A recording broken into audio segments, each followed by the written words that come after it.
How white mothers treat the lastborn versus how black mothers treat the lastborn. The lastborn child often grows up with a unique kind of love, but what that love looks like can feel very different depending on culture. In some homes, the youngest is gently pushed toward independence. In others, the youngest becomes the family's emotional baby forever. Same position in the family, different expressions of affection. In many Western white households, parenting often centers around raising self-reliant individuals. So when the lastborn arrives, the mother may already be experienced and more relaxed. She may encourage early independence. The youngest is loved deeply, but also expected to find their own rhythm. Because older siblings are usually more independent by then, the youngest may be treated as just another person in the family. There's less overprotection and more personal space. The mother may allow them to speak freely and assert themselves. In many black households, family identity is often more collective.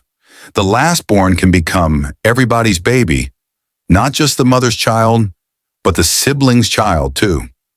There's playful protection and emotional closeness. The youngest may grow up surrounded by warmth and strong attachment. Black mothers, especially after raising older children through strict phases, may soften with the lastborn. Discipline might still exist, but it's often mixed with visible affection. The youngest can become the emotional comfort of the home. There's teasing, laughter, and a special nickname. Love is expressed loudly and openly.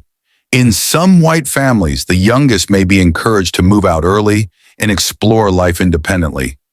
Milestones like college or travel are seen as natural transitions. The mother supports, but doesn't hold tightly. There's pride in watching them stand alone. Independence equals success. In many black families, even when the youngest grows older, they may still be treated as the baby. Age doesn't always change that identity. There's continued guidance and protective energy. White mothers may show affection through encouragement and personal achievement, praising the youngest for being capable, teaching them to solve problems alone. Love becomes empowerment. Support comes through autonomy. Black mothers may show affection through service and presence, cooking their favorite meal, calling them often, celebrating them loudly in family gatherings. Love becomes visible and communal. In white households, sibling rivalry for the youngest might be minimal because space and boundaries are clearer. Each child has their lane. The lastborn is not necessarily spoiled, just supported. In black households, the lastborn can sometimes be gently spoiled, emotionally if not materially. Older siblings might defend them fiercely. The mother may excuse small mistakes. The youngest carries a soft spot in the home. Historically, white families in Western societies have operated in more individualistic systems, so the lastborn is shaped to stand independently in the world. Black families, shaped by shared resilience and community strength, often emphasize unity. The youngest becomes part of that shared identity. Neither approach is better. Both are rooted in love. One may prioritize independence early. The other may prioritize closeness and protection longer.